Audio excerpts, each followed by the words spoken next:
this checkpoint near Prince George, BC, the message is clear: no visitors allowed. Earlier this month, Lheidli First Nation restricted access to its community because of a surge of COVID cases in northern BC, including an outbreak of 10 cases at this hospital in Prince George. Chief Darlene Logan says the checkpoint was necessary to protect band members. We had a few members that were tested positive, so we wanted to lock down the reserve right away. While the checkpoint has since been removed, Logan says it's important people in northern BC get vaccinated to slow the spread. This is important for all walks of life, is to be vaccinated, wear your mask, wash your hands. There are 677 active cases in northern BC. This past week alone, BC's Northern Health Region reported 8 deaths, plus an outbreak at a long-term care home.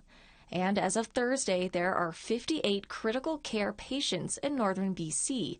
With only 63 critical care beds in the north, the province has been flying patients south for treatment.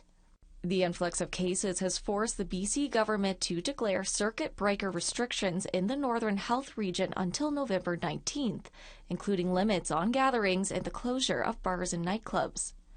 We need to take additional measures to stop this transmission, to stop this severe illness in young people, in middle-aged people, in people whose immune systems aren't working as well across the north.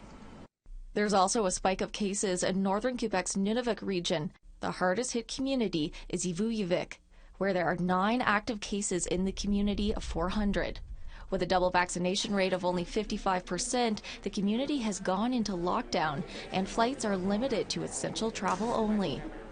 It's hard to be isolated and it's stressful.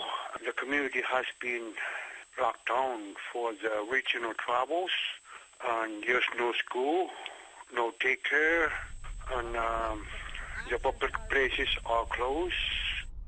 To make matters worse, Ivuyavik is almost out of vaccines, though more are expected to arrive as soon as next week. In Alberta, the 4 Cree First Nations of Muskachees are likewise grappling with cases. Located about 100 kilometers south of Edmonton, the community had 260 active cases in September, and while numbers are declining, there are still 94 active cases. Meanwhile, NWT is reporting its 9th death, and now has the highest per capita rate of active COVID-19 infections in Canada, causing some communities to go into a circuit break lockdown.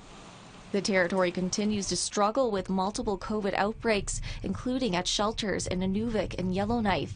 In Betchago, the largest First Nation community in the territory near Yellowknife, there are 133 active cases and a moderate vaccination rate of 65%. Betchago has been under a containment order for weeks, and Chief Clifford Daniel says the virus is worsening issues already in the community, like housing. The statistics show that, 22% of our houses in the community are overcrowded, and we need quite a bit of housing here. And so, if one person in the household gets affected, and it just spreads to everybody. However, numbers are dropping in the territory. There are currently 373 active cases, down from 456 last Friday. Restrictions are set to lift on October 22nd. Daniel says COVID numbers in Betchago continue to fluctuate daily, though he's hopeful additional measures like a temporary prohibition order will help curb new cases. We're trying as best as we can in the community to keep the spread from getting worse. And, the community is gradually, slowly buying in. Sarah Connors, APTN National News, Whitehorse.